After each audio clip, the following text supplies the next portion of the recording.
Ammadam saint Antony's higher secondary സ്കൂളിലെ Christmas ആഘോഷം വ്യത്യസ്തമായി വൈവിധ്യങ്ങളാർന്ന പരിപാടികളാണ് സംഘടിപ്പിച്ചത്.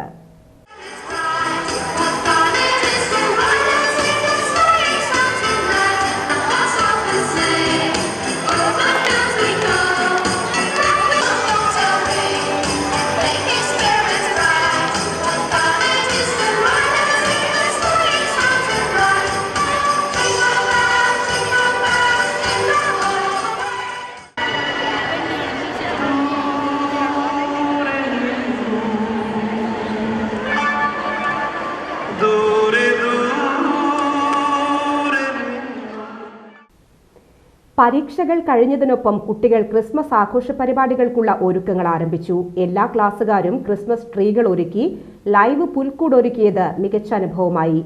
UP ഹൈസ്കൂൾ വിഭാഗങ്ങൾക്ക് പ്രത്യേകം പാപ്പ മത്സരവും ഉണ്ടായിരുന്നു. School manager father James Inchodikkaran Christmas cake മുറിച്ചുകൊണ്ട് ആഘോഷ പരിപാടികൾ ഉദ്ഘാടനം ചെയ്തു. PTA president Dennis Pellissery, headmaster Stainy Chacko, അധ്യാപകരായ ജോൺ CS, ഷെൽജി, ഹെയിൽസ്ലിൻ എന്നിവർ നേതൃത്വം നൽകി. ഞാൻ ചില ചോദ്യങ്ങൾ ചോദിക്കുമ്പോൾ ഉത്തരം വേഗം പറഞ്ഞു. നമ്മള് യേശുവിന്റെ മംഗളവാർത്ത കേൾക്കുന്ന സ്ഥലം എവിടെയാണ്? അവർക്ക് പറയും. Very good. നസ്രത്ത്. നസ്രത്തില് ആരാണ് മംഗളവാർത്ത കൊടുത്തത്? ഗബ്രിയേൽ മാലാഖ. ആർക്കാ കിട്ടിയത്? മറിയത്തിന് കിട്ടി. അപ്പൊ മറിയത്തിന് കിട്ടിയ അറിയിപ്പനുസരിച്ച് തിരുക്കുടുംബം അല്ലെങ്കിൽ ശൈശവ ബൈബിൾ വിശദീകരണങ്ങൾ കൊടുക്കുന്നത് യേശു നസ്രത്തിൽ വളർന്നു, തിരുക്കുടുംബം ഒരുമിച്ച് ജീവിച്ചു.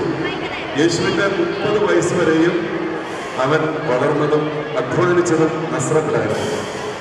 യേശുവിന്റെ ആ ഒരൊറ്റ കാരണം കൊണ്ട് പേരറിയപ്പെടുന്നത് നസ്രത്തിൽ നിന്നുള്ളവൻ നസ്രായൻ എന്നാണ്. നമ്മൾ യേശുവിന്റെ കുരിശിന് മുകളിൽ ഒരു തലവാചകം വേണ്ടി വെച്ചിട്ടുണ്ടായിരുന്നു. ആ വാചകം എന്താണെന്ന് അറിയാം? INRI, യേശുസ് നസ്രയസ് റെക്സ് യൂറിയോറും എന്നൊക്കെയാണ് പറയുന്നത്.